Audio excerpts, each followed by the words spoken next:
Okay, let's unpack this. We are embarking on a truly enormous deep dive today. That's a big one. It really is. We're tracing the entire intellectual and really the physical history of the gene. We're starting from an idea, really, an abstract concept that started in a monastery garden. And we're going to end up in the just unbelievably complex and dynamic landscape of the modern genome. Right. Our source material is Chapter 10, The Nature of the Gene and the Genome, and it is a beast of a chapter. So our mission is to guide you, the listener, step by step through every major experiment, every molecular mechanism, and every historical turning point in here. And this is more than just us reading the text. This is a chronological journey. We're moving through what, almost 2 centuries of scientific history? At least. And the goal is to make every single concept, from Mendel's little factors all the way to, non-coding RNAs, perfectly clear and put it all in context. And to ground this whole historical mission in something immediate, something with real-world stakes, let's start where our chapter does. It's a story that just shows how personal this whole quest has become. It's called the Bee Project. This story starts back in 2003 with the birth of a baby girl, Bay Reinhoff. She seemed mostly healthy, but she had this very specific, unusual collection of physical traits. Things like wide-set eyes, her hands and feet were curled, and she had poor muscle tone. And her father, Hugh Reinhoff, was in this, unique position to notice these things because he was a trained geneticist himself. So for 2 years, 2 exhausting years, the family went to specialist after specialist. They did every test available, but they just kept hitting dead ends. Nothing matched her symptoms, no diagnosis. The frustration got so intense that Reinhoff finally just decided he had to solve the puzzle himself. He literally converted a room in his home into a lab. A rudimentary genetics lab. Incredible. His first clinical suspicion, based on her symptoms, was a problem with the TGF-beta signaling pathway. And that's a pathway that's just crucial for regulating growth and differentiation in all sorts of tissues. So he started sequencing key genes in that pathway, comparing B's sequence to the standard reference genome. But even with this really focused hunting, it was like looking for a needle in a genomic haystack. He found nothing. The breakthrough didn't come from luck, though. It came from technology. Right. In 2009, Reinhoff started working with Illumina, a company that was testing these advanced sequencing methods. And instead of trying to sequence the entire 3.2 billion base pairs of the genome... The whole thing. The whole thing, yeah. They decided to focus on just the exome. Which is the tiny part of the genome, what, about 1.5%, that actually codes for proteins. Exactly. So by sequencing the exomes of B and her family, they just dramatically reduced the search space. And the results were, immediate. Oh, absolutely. The analysis found the smoking gun, a single point mutant, just one base pair change in the TGF-beta 3 gene. And it was only in Bay. Then lab experiments confirmed it. That one little mutation resulted in a non-functional protein. It just crippled that crucial signaling pathway. So they had the diagnosis of the molecular reason, but, what did that mean for her future? The prognosis was still a huge question mark. The really critical piece, the final discovery, came after years of more searching. Reinhoff managed to find a 68-year-old woman in Europe who had the exact same mutation. And she was living a full, healthy life. Could you imagine the relief? That one woman's existence was this profound reassurance.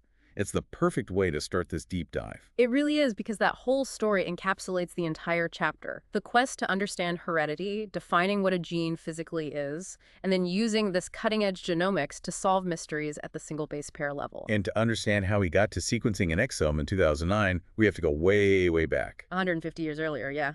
To the fundamental question of just, how does heredity even work? Hashtag tag 10.1. The concept of a gene as a unit of inheritance. Okay, so if the modern genome is our destination, our starting point is this really abstract idea of a factor. We have to go back to the 1860s, to Gregor Mendel and his monastery garden. Mendel was just so meticulous. His experimental design was brilliant. He chose the garden P because it had these very distinct, easily trackable traits. Right. Our chapter has table 10.1, which lists them out. There were 7 of them. 7 traits. Things like seed color, seed shape, plant height.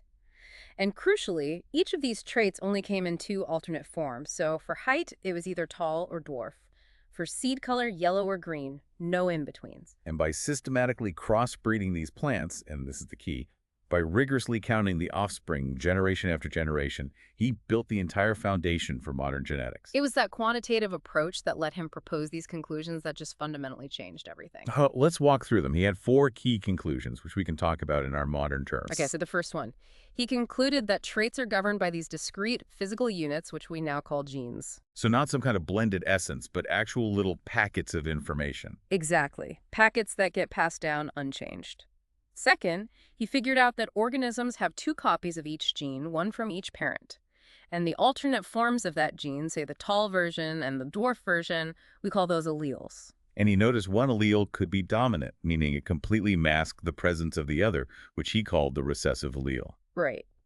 His third conclusion is absolutely central to how this all works. He proposed that the reproductive cells, the gametes, Sperm and egg, they contain only 1 copy of a gene for each trait. So the 2 copies that the parent has must physically separate or segregate when those gametes are formed. And that's his famous law of segregation. It's what explained the neat mathematical ratios he kept seeing. And his fourth big idea, the law of independent assortment, was a huge conceptual leap, even though we now know it has some exceptions. Right. This one stated that the segregation of alleles for one trait, like flower color, had absolutely no influence on the segregation of alleles for another trait, like plant height. One was totally independent of the other. They sorted randomly. I mean, it's just a tremendous body of work, which makes the historical irony here so profound. It's just incredible. He presents his findings in 1866. He publishes them in a journal. And crickets. The world completely ignored him. His paper just sat on library shelves all over Europe for 34 years. And it wasn't until 1900, 16 years after he died, that 3 different botanists, all working independently, came to the same conclusions.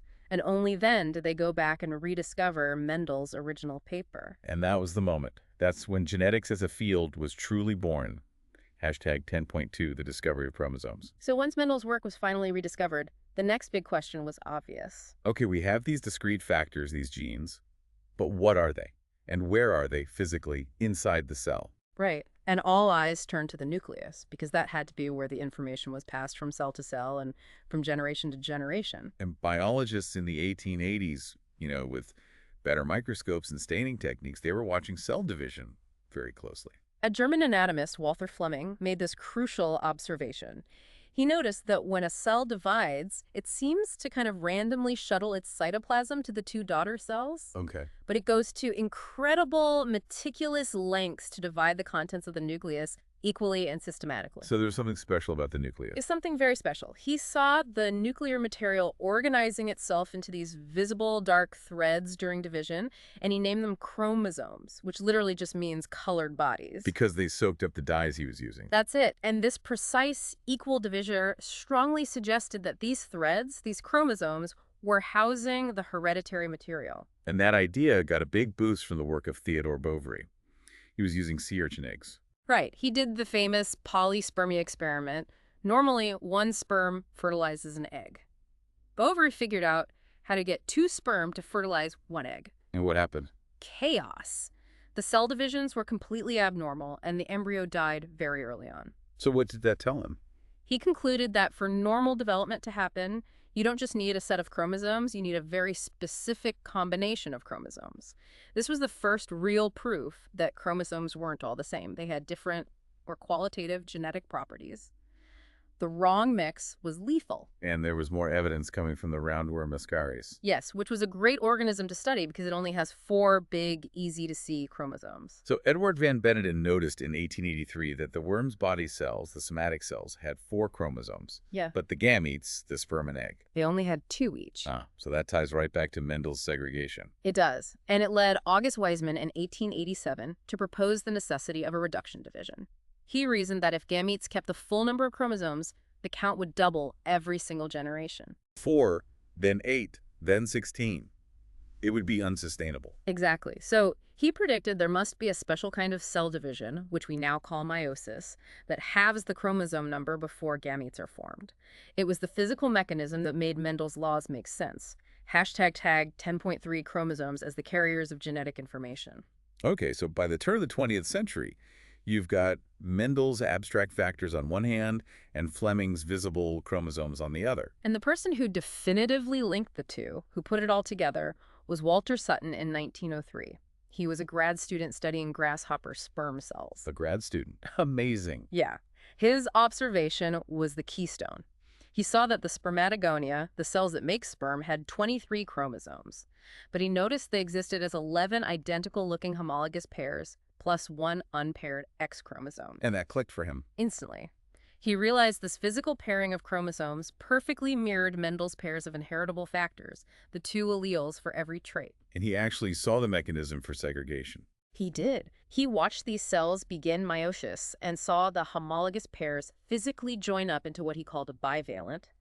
And then the meiotic division would pull those homologous chromosomes apart, sending them to different cells. Just like Mendel's law of segregation predicted. The abstract gene now had a physical home on the chromosome. But Sutton was sharp, and he immediately saw a logical problem with this. A contradiction. A potential one. He realized that if genes were arranged like beads on a string along a chromosome, then all the genes on that one chromosome should be inherited together as a single package. A linkage group. Exactly. And that directly contradicts Mendel's law of independent assortment, which said traits sort randomly. But wait, Mendel was right about his pea plants. He was, but he was also incredibly lucky. The 7 traits he picked just happened to be on different chromosomes, or so far apart on the same chromosome that they acted independently. Sutton's prediction of linkage was right, and it set the stage for the next big phase of research. Which brings us to the fruit fly. Drosophila melanogaster. Thanks to Thomas Hunt Morgan, starting around 1909, the fruit fly was the perfect model organism. Quick generation time, small, easy to breed. But his first problem was that he only had normal, wild-type flies. He needed variation. And he got it. After observing thousands and thousands of flies, he found his first spontaneous mutant. It was a single male fly with white eyes instead of the normal red. And that was a monumental discovery. It was the first concrete example of a mutation, the raw material for variation and evolution. By 1915, his lab had found 85 different mutants. And here's the critical observation, the one that confirms Sutton's prediction. These 85 mutants didn't sort randomly. They fell into exactly 4 linkage groups. And Drosophila has 4 pairs of homologous chromosomes. The correlation was perfect and irrefutable. Genes are on chromosomes, period. But this story gets more complex, right? Because they found the linkage wasn't perfect. Not at all. Even genes on the same chromosome didn't always stick together. They'd see a small percentage of offspring that were recombinants, showing new combinations of traits that weren't in the parents. They needed to explain this incomplete linkage. And Morgan found the answer in the work of another scientist, F.A. Janssens. Yes, Janssens had observed that during meiosis, the homologous chromosomes physically wrap around each other. Morgan proposed in 1911 that this physical wrapping led to the breakage and exchange of corresponding pieces between the maternal and paternal chromosomes. He called it crossing over, or genetic recombination. And that explained incomplete linkage perfectly. The closer 2 genes were to each other on a chromosome, the less likely a crossover event would happen in that tiny space between them. And the farther apart they were, the more often recombination would happen. And this is where Morgan's undergraduate student, Alfred Sturtevant, had a stroke of genius. I know. He realized that this recombination frequency, the percentage of recombinant offspring, was constant for any pair of genes. So he could use that frequency as a direct measure of the physical distance between the 2 genes. So a higher frequency means they're farther apart. Exactly. And that let him build the first chromosomal maps, showing the relative positions, or loci, of genes. If wing length and body color had a high recombination frequency, he mapped them far apart. If eye color and body color had a low frequency, he mapped them close together. That's brilliant. It's the foundation of gene mapping. Then in 1927, H.J. Muller discovered that X-rays dramatically sped up the mutation rate, giving geneticists a powerful new tool, but also highlighting the dangers of radiation. And the final piece of visual proof came in 1933. From Theophilus Painter. He rediscovered these things called palatine chromosomes in the salivary glands of Drosophila larvae. They are massive, 100 times thicker than normal chromosomes. Why are they so big? Because the cells stop dividing but keep replicating their DNA, so you get up to like 1,000 strands of DNA all bundled together. Wow. And when you stain them, they show about 5,000 distinct bands. Painter was able to match individual bands to specific gene locations, and the order of the bands perfectly matched the genetic maps Sturtevant had made using recombination frequencies. A stunning visual confirmation of the whole theory. Absolutely.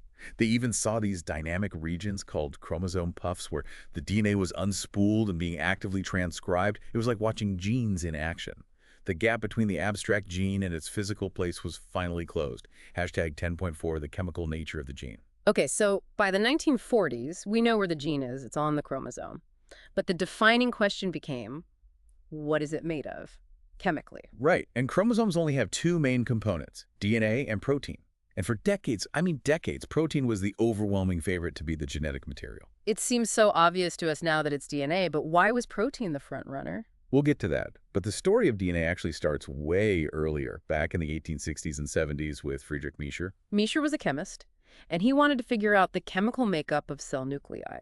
And he needed a good source of nuclei, so he used pus from discarded surgical bandages. You're kidding. Nope.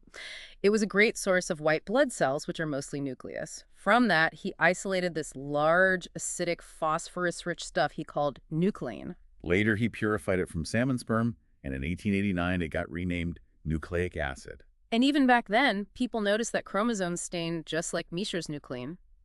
As early as 1884, a scientist named Otto Hertwig proposed that nuclein was the stuff responsible for heredity. So the idea was there, but it didn't catch on. It hit a major years-long roadblock, thanks mostly to a scientist named Phoebus Levain. He made some important discoveries, like figuring out the sugar in DNA is deoxyribose, but he also championed this completely wrong idea called the tetranucleotide theory. Okay, what was that?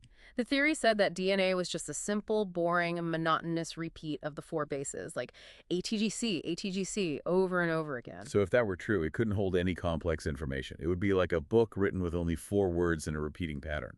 Exactly. It lacked the complexity to be the genetic kind. Proteins, on the other hand, are made of 20 different and complex amino acids.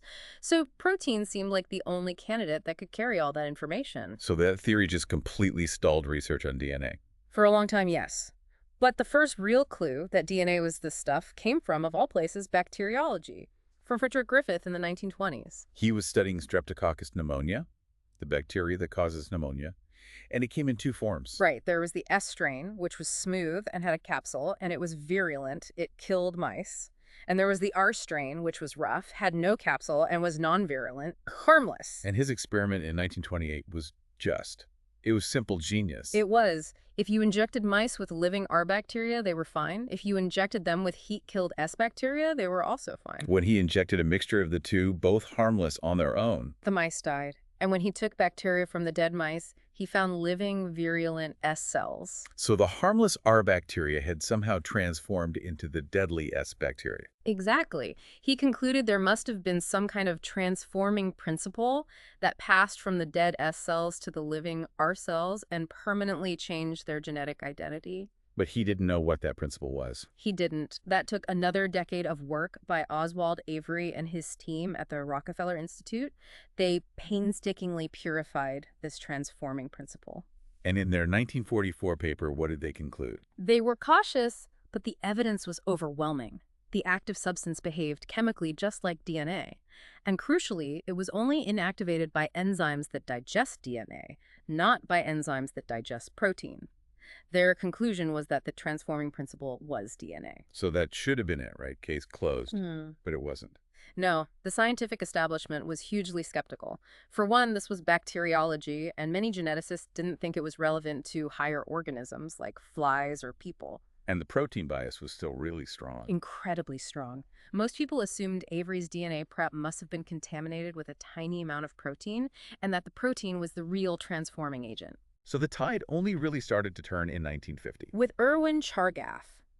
He's the one who finally definitively shattered the old tetranucleotide theory by showing that the base composition of DNA was different in every species. It wasn't a simple repeat, it was complex. But the final, absolute nail in the coffin for the protein theory came in 1952. From Alfred Hershey and Martha Chase, they used bacteriophages viruses that infect bacteria. Right, the tiny syringes, they inject their genetic material and leave their protein coat outside. And their experiment was so elegant, they used radioisotopes to label the two components separately. They used radioactive phosphorus, UCP, to label the DNA, because DNA has phosphorus, but protein doesn't. And they used radioactive sulfur, or S, to label the protein coat. because protein has sulfur, but DNA doesn't. Then they let these labeled viruses infect bacteria, and after a few minutes, they used a kitchen blender to shear off the empty viral coats from the outside of the cells. A kitchen blender. A wearing blender, yeah. And the results were decisive. When they used the protein-labeled viruses, the radioactive sulfur stayed outside with the empty coats. But when they used the DNA-labeled viruses, The radioactive phosphorus went inside the bacterial cell, and, most importantly, it was passed on to the next generation of viruses. that's it. That's the smoking gun. DNA, not protein, is the genetic material. It removed all doubt. DNA was finally accepted. #tag the structure of DNA. Okay, so with DNA finally confirmed as the blueprint for life, the stage was set for the big one, figuring out its three-dimensional structure. And that brings us to James Watson and Francis Crick at Cambridge in 1953. Their job was really to synthesize all the existing data into a coherent model. And what data did they have to work with? They had a few key facts. They knew DNA was a polymer of nucleotides, each made of a sugar, a phosphate, and a base. They knew the bases were either pyrimidines, T and C, or purines, G and A. They also knew each strand had a direction, a polarity, a 5' end and a 3' end. Right. And they had the X-ray diffraction data from Rosalind Franklin and Maurice Wilkins, which was crucial. It suggested a helical structure with very specific regular dimensions. And of course, they had Chargaff's rules. The most important clue of all, the amount of adenine always equals thymine, and the amount of guanine always equals cytosine. ATGC. So what did the Watson-Crick model look like? It's beautiful in its simplicity. First, the double helix. 2 nucleotide chains spiraling right-handed around a central axis. And a key feature is that they run in opposite directions. They're anti-parallel. Exactly. If one strand runs 5' to 3', its partner runs 3' to 5'. Structurally, the sugar phosphate backbone is on the outside of the helix. Which makes perfect sense chemically. The negatively charged phosphates can interact with the water in the cell. The bases project inward, stacked on top of each other like a spiral staircase. And that stacking provides a lot of stability. It does. But the real genius of the model was how it explained what holds the two strands together: hydrogen bonding. Right. Adenine on one strand always pairs with thymine on the other, using 2 hydrogen bonds. And guanine always pairs with cytosine, using 3 hydrogen bonds. This specific pairing instantly explained Chargaff's rules. It also means the 2 strands are complementary. If you know the sequence of one strand, you automatically know the sequence of the other. Absolutely. If one strand is 5' Gattaca 3', the other has to be 3' CTHGT 5'. And the model also described the grooves on the outside of the helix. Yes, a wider major groove and a narrower minor groove. And these are incredibly important because proteins that regulate genes can bind in these grooves and read the DNA sequence without having to pull the strands apart. So this elegant structure immediately suggested how DNA could do its 3 main jobs. Exactly. First, storage of genetic information. That's in the linear sequence of the bases. Second, replication and inheritance. The complementarity immediately suggests the mechanism. You pull the strands apart, and each one serves as a perfect template to build a new partner strand. And the third function, expression of the genetic message. How that sequence actually builds a protein. That was the next great mystery for biology to solve. Mm. #tag DNA supercoiling. So the double helix isn't just this static, rigid ladder. It has to twist and contort itself to fit inside the cell and for its own function. Right, which brings us to DNA supercoiling, discovered by Jerome Vinograd in 1963. Supercoiling is just the DNA twisting upon itself, which makes it much more compact. Like twisting a rubber band until it coils up on itself. That's a perfect analogy. And this supercoiled state actually makes the DNA move faster in experiments like electrophoresis. And the most important state for biology is negative supercoiling. What does that mean? It means the DNA is underwound. It's twisted in the direction opposite to the natural winding of the helix. This creates a kind of torsional strain. Okay. And the molecule relieves that strain by twisting up into supercoils. Most circular DNAs in nature are negatively supercoiled. And why is that so important? Because that underwinding, that strain, actively helps the two strands separate. And you have to separate the strands for replication and transcription to happen. It gives the process a head start. So something has to control all this twisting and untwisting. Enzymes do. They're called topoisomerases, and they were discovered by James Wang in 1971. They're basically the genome's stress management system. And they come in 2 main types. Yes. Type I topoisomerases are the more gentle ones. They make a temporary break in just one strand of the DNA. A little nick. a little nick, and that allows the other strand to rotate around it, which relaxes the supercoiling. It's essential for preventing the DNA from getting tangled up ahead of the replication machinery. And on type 2? Type 2 topoisomerases are the heavy-duty machinery. They make a transient break in both strands of the DNA. A double-strand break. That sounds dangerous. It would be, but it's very controlled. It creates a gate, allowing another segment of DNA to pass right through the break before it's resealed. And why would a cell need to do that? It's absolutely essential for cell division. After replication, you have two identical chromosomes that can be interlinked like two rings in a chain. This is called catenation. And the type 2 enzyme has to cut one ring to let the other one out. Precisely, to make sure each daughter cell gets a complete separate chromosome. And because these enzymes are so critical for rapidly dividing cells, They're a major target for cancer drugs. Drugs like etoposide work by trapping the enzyme after it has cut the DNA, preventing it from resealing the break. This leads to massive DNA damage and triggers cell death, specifically in the fast-dividing cancer cells. Hashtag tag 10.5, the complexity of the genome. okay, let's zoom out now from a single molecule to the entire genome, all the genetic information in a species. This is a massive jump in scale and complexity. And it requires different tools to analyze. One of the first was looking at its thermal properties. Right, DNA denaturation or melting. If you heat DNA, the hydrogen bonds holding the two strands together break, and the strands separate. And you can watch this happen by measuring how much UV light the DNA solution absorbs.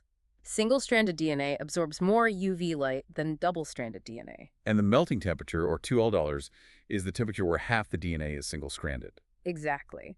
And a key finding is that the $2 is directly related to the DNA's composition, specifically its GC content. Because GC pairs have 3 hydrogen bonds, and AT pairs only have 2. Right. So DNA with a higher GC content is more stable, has more bonds to break, and therefore requires more heat to melt. It has a higher $1. And what's really amazing is that if you cool it down slowly, the process reverses. It does. It's called renaturation or reannealing.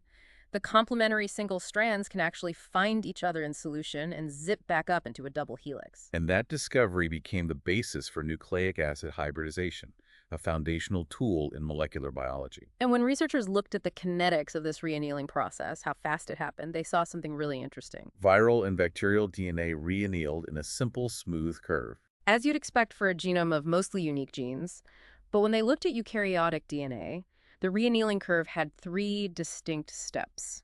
It was lumpy. Which told them there had to be 3 different classes of DNA sequences in there. Hashtag tag 3 classes of eukaryotic DNA. So the fastest reannealing stuff, the first step on the curve, belongs to the highly repeated DNA sequences. Making up about 1 to 10% of our total DNA. These are short sequences that are present in massive tandem clusters, one after another after another. Because there are so many copies, they find a partner to reanneal with almost instantly. And there are a few types within this class. Right.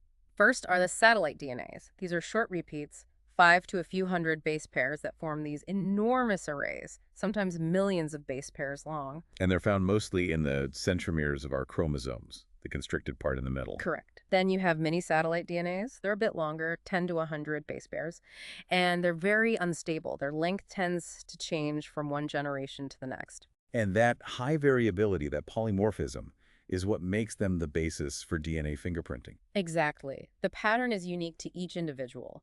Finally, you have the shortest ones, the microsatellite DNAs, or STRs. They're just 1 to 9 base pairs long, scattered all over the genome, and also highly unstable. And we use their variability to trace human migration patterns and ancestry.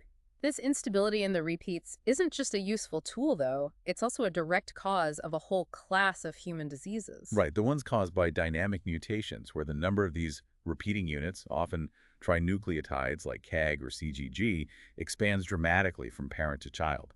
These diseases fall into 2 broad types. Type I diseases are almost all neurodegenerative, and they're caused by a CAG repeat expansion that happens within the coding region of a gene. The classic example being Huntington's disease. Right. In a normal person, the Huntington's gene has between 6 and 35 CAG repeats. This codes for a stretch of the amino acid glutamine in the protein. But if that number expands above about 35, the resulting protein gets this long, sticky polyglutamine tract, and it acquires a new toxic gain of function. It misfolds, clumps together, and clogs up the neurons, eventually killing them. and a really tragic feature of these diseases is genetic anticipation. Yes, the disease tends to get more severe and appear at an earlier age in successive generations because the repeat number tends to keep expanding with each transmission. And the second type of these diseases, Type 2 diseases are different. They're caused by trinucleotide expansions in the non-coding regions of a gene, and they typically cause a loss of function. like Fragile X syndrome. The most common cause of inherited intellectual disability. In this case, you have a massive expansion of a CGG repeat in the 5' non-coding region of the FMR1 gene. And this huge expansion somehow shuts the gene off. It does. The gene gets chemically modified and is completely silenced. It's not transcribed or translated, so you lose the FMR1 protein, which is essential for normal brain development. So we can actually see where these different sequences are located on the chromosomes. We can, using a technique called in situ hybridization, which basically means hybridization in place. The modern version is BFI-ICH, or fluorescence in situ hybridization. You use fluorescently labeled probes that bind only to their complementary sequence on the chromosome. And this is how we confirmed, visually, that satellite DNA is located exclusively at the centromeres. And it's how we can see that a unique, non-repeated gene, like the lamin B2 gene, maps to a single specific spot. Okay, so after the highly repeated DNA, what's the next class? The next chunk of the genome, the second step in the reannealing curve, is the moderately repeated DNA sequences. This is a huge portion, 20 to 80% of the genome. And it includes some coding sequences, right, for things you need a lot of, like ribosomal RNAs and histones. It does, but the vast majority of this fraction is non-coding, and these sequences are scattered or interspersed throughout the genome. These are mostly the mobile elements we'll talk about in a minute, the signs and lines. And that leaves the last class, the final, slow reannealing portion of the DNA. The non-repeated DNA sequences, or single-copy DNA, this is what we traditionally think of as genes. They follow Mendelian inheritance, and they code for almost all of our proteins except for histones. And many of these exist in multi-gene families, like the globin genes or actin genes. Right. Related but distinct single-copy genes that arose from ancient duplication events. Which brings us to the big, shocking reveal from the Human Genome Project. The big reveal is that all of this, all the single-copy protein-coding DNA, accounts for less than 1.5% of the human genome. 1.5%. The other 98.5% is non-coding. And figuring out what all of that other stuff does is one of the biggest questions in biology today. Hashtag tag 10.6, the stability of the genome. We tend to think of DNA as this incredibly stable, unchanging molecule, but the genome as a whole is actually incredibly dynamic. Oh, it's constantly changing, both over short and long evolutionary timescales.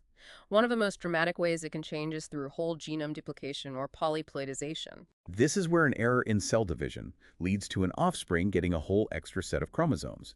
So instead of being diploid with 2 copies of each chromosome, they might become tetraploid with 4 copies. It's very common in flowering plants, things like wheat, bananas, coffee. They're all polyploids. It can be a very rapid way to create a new species. And the evolutionary advantage is that you suddenly have all this extra genetic material to work with. Exactly. You have redundant copies of every gene. So while one copy has to maintain the original essential function, the extra copies are free to be lost, inactivated, or, most interestingly, evolve new functions. This is the idea behind the 2R hypothesis, right?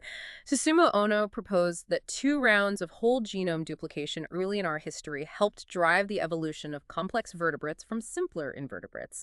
And the genomic evidence seems to support this. But whole genome duplication is pretty rare. What's more common? Gene duplication. The duplication of just a small segment of a single chromosome. And this usually happens because of a mistake during meiosis called unequal crossing over. So the 2 homologous chromosomes don't line up perfectly. Exactly, they misalign. So when they exchange genetic material, the exchange is unequal.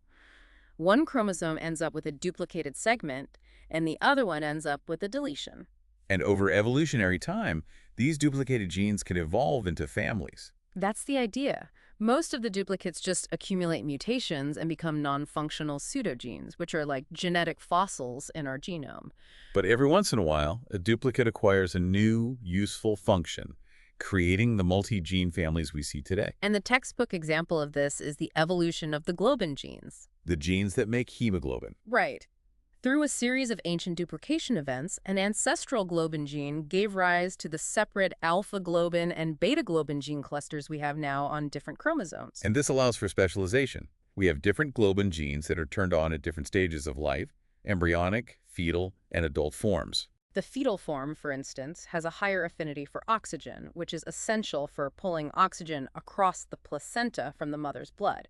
It's a beautiful example of evolution creating complexity through duplication and divergence. Okay, so that's duplication. But the genome is dynamic in another, even stranger way, the jumping genes. Yes, this is the story of Barbara McClintock. She was studying maize, or corn, back in the 1940s, and she noticed that some mutations would spontaneously appear and then disappear in later generations. It was bizarre. And her explanation was that there were mobile genetic elements, genes that could physically move from one place in the genome to another. She called it transposition by transposable elements, and the scientific community, which believed the genome was a stable, static thing, completely ignored her for decades. She finally got the Nobel Prize for it in 1983, after her discovery was confirmed in bacteria. And now we know these transposons are central to understanding the genome. They all make an enzyme called transposase, which is what allows them to move. And they move in two main ways. The first is the DNA transposons, which use a cut-and-paste mechanism. The transposase enzyme literally cuts the transposon out of one spot and pastes it into another. The second, and much more common type in our genome, are the retrotransposons. These use a copy-and-paste mechanism. The retrotransposon's DNA is first transcribed into an RNA copy. Okay. Then a special enzyme called reverse transcriptase uses that RNA as a template to make a new DNA copy. And it's this new DNA copy that gets integrated somewhere else in the genome. So the original copy stays put. This is how they can multiply so effectively. It's exactly why. And the numbers are staggering. Something like 2/3 of the human genome is derived from these transposable elements. Most of them are dead, just molecular fossils, but their legacy is everywhere. And the two major families are the lines and signs. Lines are the long interspersed elements. A few of them, like the L1 sequence, are still potentially active because they encode their own reverse transcriptase. And signs are the short interspersed elements. The most common one is the allele sequence. We have over 1 million copies of it. And ALU elements are parasites on the lines. They don't have their own machinery, so they hijack the L1 reverse transcriptase to copy and paste themselves around the genome. And we used to call this junk DNA. We did. But now we know that over evolutionary time, these transposons have contributed to our genome in all sorts of ways. They've created new regulatory sequences, new protein domains, and may have even been the ancestors of essential genes like telomerase. They're a major engine of genomic change. Right. So the development of sequencing technology was the real game changer that allowed us to move from studying single genes to entire genomes. It happened so fast.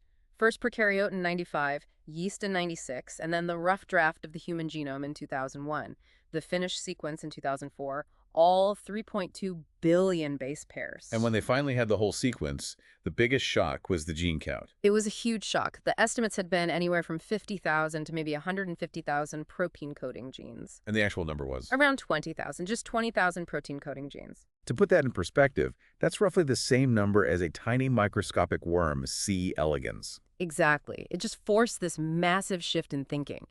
The complexity of an organism like a human isn't about the number of parts, the number of genes. It's about the complex regulatory software that controls those genes. So if it's not the gene number, what is driving our complexity? Well, there are three major factors. The first one is alternative splicing. This is where a single gene can produce multiple different proteins by splicing its messenger RNA in different ways. Right. It's like one gene can have a whole menu of protein options, and over 90% of our genes probably do this. So while we only have 20,000 genes, we might have 100,000 or more different proteins. Okay, so that's one factor. What's the second? The second is non-coding RNAs, ncRNAs. Remember, only 1.5% of our genome codes for protein, but over 70% of it gets transcribed into RNA. And a lot of that is regulatory RNA. A huge amount. Things like microRNAs, which are these tiny little RNAs that act like dimmer switches to fine-tune the expression of other genes. And the number and complexity of these regulatory RNAs correlates much better with organismal complexity than gene number does. And the third factor? Systems biology. The idea that complexity isn't about the parts themselves, but the interactions between them. The complexity of the networks that our proteins and genes form. Small increases in the number of nodes in a network can lead to an exponential increase in its overall complexity. So if only 1.5% of the genome codes for protein, how on earth do we find the other important functional bits in that other 98.5%. We use comparative genomics. We compare our genome to the genomes of other species like mice or fish or chimps. And the logic is that if a sequence is important for function, it should be conserved by evolution. Precisely. It's under purifying selection. Natural selection weeds out changes in important sequences.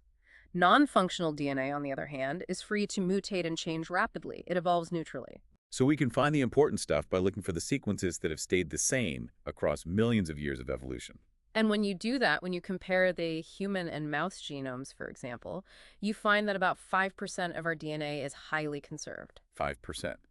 But we already said that protein coding in known regulatory regions only account for about 2%. Exactly, which means there's another 3% of our genome that consists of these mysterious conserved non-coding regions. And the logic is, if it's conserved, it must be important. It must be doing something crucial. We just don't know what it is yet. It could be new types of regulatory RNAs or sequences involved in chromosome structure. Finding the function of that conserved 3% is a huge frontier in biology right now. All of this deep genomic understanding has led us directly into the age of genome engineering. We hear a lot about tools like CRISPR-Cas9 for making small, precise edits. But the field of synthetic biology has gone even further into building entire genomes from scratch. And the landmark achievement here came from the J. Craig Venter Institute. In 2010, they synthesized the first self-replicating synthetic bacterial cell. It was an incredible feat of engineering. They chemically synthesized the entire 1.2 million base pair genome of a bacterium in pieces, stitched it all together, and then transplanted that synthetic genome into an empty host cell. And it booted up. The cell came to life. It booted up and started replicating. It was a cell controlled entirely by a synthetic genome. And after that, their next goal was to figure out the minimal genome. What's the absolute smallest set of genes required for life? Right. And they didn't try to rationally design it from first principles. They took a more empirical approach. They used a large-scale mutagenesis technique to systematically knock out genes one by one to see which ones were absolutely essential for life in the lab. And the result was a new synthetic bacterium called JCVI Syn 3.0. Created in 2016, it's a viable, replicating bacterial cell that has only 473 genes. That's about half the size of the original genome. That's amazing. But what's even more amazing is that of those 473 essential genes, 149 of them had completely unknown functions. wow. So even in the absolute minimal, stripped-down version of life, almost a third of the essential components are a complete mystery to us. It's incredibly humbling. It just shows how much fundamental biology we still have to learn. And this ambition isn't just for bacteria. There's a huge international project, SC 2.0, that's working on synthesizing an optimized version of the entire yeast genome. The goal for all of this is twofold: to understand life at its most basic level, and to engineer organisms to do useful things for us, for medicine and industry. Hashtag 10.9, the genetic basis of being human. Okay, so if comparing genomes tells us what's conserved and what we share with other species, we have to look at the differences to understand what makes us uniquely human. And our closest living relatives are chimpanzees. We diverged from a common ancestor about 5 to 7 million years ago. And our genomes are about 4% different. But that's not just 4% single-letter changes. No, a lot of that difference comes from large dilutions and especially segmental duplications where whole chunks of the genome have been copied. So researchers have been hunting for genes that evolved particularly fast on the human lineage. And they found hundreds of them. And very often, these fast-evolving genes are transcription factors, master regulators that control big networks of other genes. So they're prime candidates for driving major evolutionary changes, like the expansion of our brain. The most famous example of one of these genes is FOXP2. Right. It was initially linked to human speech because there are 2 amino acid changes in the protein that are specific to humans compared to chimps. But the story got more complicated. A lot more complicated. Once we got the genomes of our extinct relatives, Neanderthals and Denisovans, we saw that they had the exact same human-specific version of FOXP2 that we do. So that version of the gene must be much older than modern humans. It didn't arise with us. Exactly. So it might have been necessary for language, but it wasn't the final central switch that made modern human cognition unique. It just shows how science is constantly revising these stories as we get more data. Another great example is the structural change, the SRGAP2 duplication. Yes. Humans have 3 extra truncated copies of this gene that chimps don't have.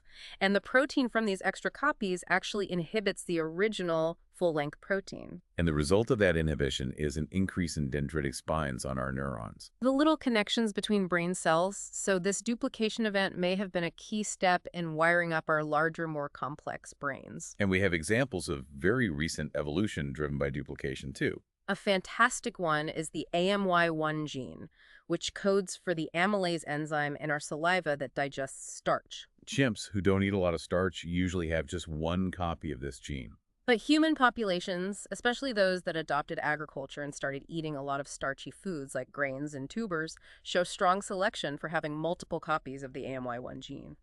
More copies means more enzyme, which means you can digest starch more efficiently. It's a perfect example of copy number variation driving a very recent adaptation in human history. And speaking of recent history, one of the most exciting stories has been unraveling our relationship with our archaic relatives. For a long time, based on mitochondrial DNA, the thinking was that modern humans and Neanderthals never interbred. But when Svante Pääbo and his team sequenced the full nuclear genome from Neanderthal bones in 2010, the story changed completely. They found that 1 to 4% of the DNA in all modern non-African populations is derived from Neanderthals. So there was interbreeding.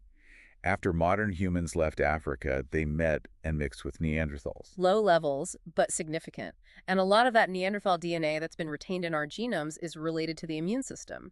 It probably gave the newly arrived modern humans some ready-made adaptations to local pathogens. We now know there was gene flow between all 3 groups: sapiens, Neanderthals, and Denisovans. So within our own species, we're 99.9% similar.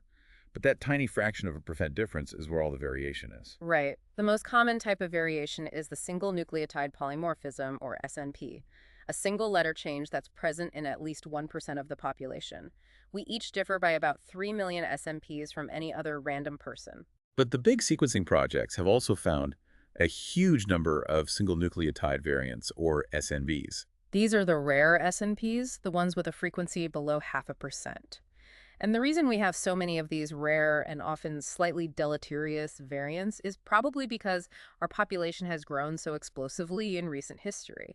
There just hasn't been enough time for natural selection to weed them all out. So how do we apply all this genomic knowledge to understand human disease? Well, traditional genetics was very good at finding the genes for Mendelian disorders, like Huntington's, where a single high-penetrance mutation virtually guarantees you'll get the disease. But most common diseases, heart disease, diabetes, cancer, they're not like that. They're genetically complex. They involve many different genes, each contributing a small amount of risk, plus a large environmental component. And to find those small effect genes, we use genome-wide association studies, or GWAS. Right. You take thousands of people with the disease and thousands without, and you scan their genomes for common SNPs that are statistically associated with the disease. The assumption is that common diseases are caused by common variants. And there have been some big successes, like finding a strong link between the CFH gene and macular degeneration. A huge success. But there's also a big problem with GWAS. They tend to find variants that confer only a very tiny amount of risk, like 1.2 times the odds. This is the problem of missing heritability. Exactly. We know from twin studies that these diseases have a large genetic component, but when you add up all the risk variants found by GWAS, they only explain a small fraction of that heritability. So where's the rest of it? That's the million-dollar question. It could be that there are thousands more of these tiny effect common variants we haven't found yet, or it could be that the risk is driven by rare variants with a larger effect, which GWAS isn't designed to find. Or it could be complex interactions between genes, something called epistasis. To make these huge studies more manageable, we use the concept of haplotypes. Right. Because of how recombination works, SNPs are not inherited independently. They're inherited in large blocks, sometimes tens of thousands of base pairs long, called haplotypes. So you don't need to test every single SNP in the block. You just need to test a few tag SNPs, and they serve as a proxy for the entire block.